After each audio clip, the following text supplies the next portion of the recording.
Well, it's been a fun morning from Sweet Pop Baking Company for our Celebrate City Spotlight, but it's nearing the end this morning. Rob, what else do you have for us today?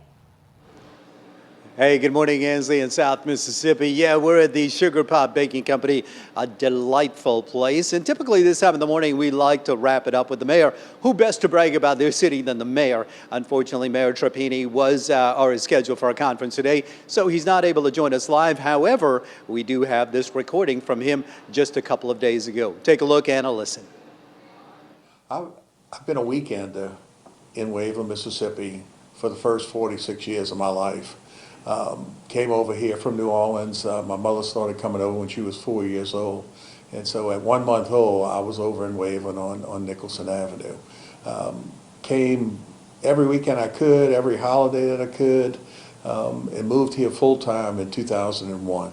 It's a beautiful place with all the live oak trees. Nicholson Avenue has a beautiful canopy of live oak trees, and the beach. People are so down to earth and friendly. Always felt comfortable over here. You know, my wife would say when we drove over from New Orleans, as soon as I got into Hancock County, my whole demeanor would go down, my blood pressure would go down, and just feel so much more relaxed. So, just it was always a place that I could come to and relax and feel comfortable, and just fell in love with it. It's actually 2012. Two Waveland policemen came up to my house, knocked on my front door, and asked me if I would consider being mayor of Waveland or running for mayor. And I'd never thought about that. And they said, well, we think you have some of the qualities that a good mayor needs to have. And so I started going to Waveland meetings. I went to Waveland meetings for 16, 18 months and said, hey, maybe there's something I can offer. And so, you know, somebody asked me one time, well, what was your vision for Waveland? And my vision was just to bring it back to where it was pre-Katrina days. You know, I've only been in office for 17 months, so, but I mean, we've had a lot of positive things happening. We brought Cruising the Coast back, which went over really big. Coleman Avenue was packed on that day, and we've already scheduled the same day for this year for Cruising the Coast. The other highlights are just bringing businesses back to Highway 90.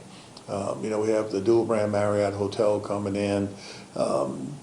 We have Harbor Freight that opened up. We have Express Oil Change that's under construction right now, and with some other things in the plan. You know, one thing that's going on right now that's big for Hancock County and big for Waveland is the renovation of the apartments out on Highway 90. The apartments have been, when I campaigned in 2022, those apartments on Highway 90 were something that came up in each and every home that I visited.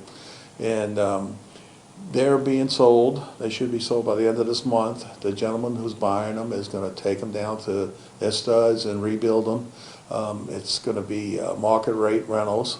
So it's about 250 rental units out there. So, you know, hopefully we can bring 250 families back into Waveland, which is going to help boost the economy. With the hotel going in on the highway and some of the other projects, with 250 new families coming in, I think it's going to attract even more businesses on that, what I call the western end of Highway 90, the corridor into Hancock County. I get asked that question all the time. When I used to sell hospital equipment, I'd be in Tupelo, Mississippi, and in Trapani. Any relation to people that own the restaurant at Bay St. Louis? So the restaurant's well known around the Gulf Coast region, and I get that question asked all the time. It's a distant cousin. Tony passed away a couple of years ago. His family is running the business now. It's really, we really don't know how we were related, but my children call them, that side of the family, aunt and uncle, and their kids call me Uncle Jay. So we're very close, but we're not, you know, first cousins or anything like that. It's not an easy job. A lot of people think all you have to do is show up and sit behind this desk, but I get calls morning, noon, and night, weekends. There's a lot to handle in running the city, and we only have 7,200 people that live in this city. I can't imagine being the mayor of a larger city like Gulfport or Biloxi. It's maybe they have larger staffs that can handle a lot of the questions. In a small town like this, I mean, the mayor gets a lot of calls directly and has to handle them directly.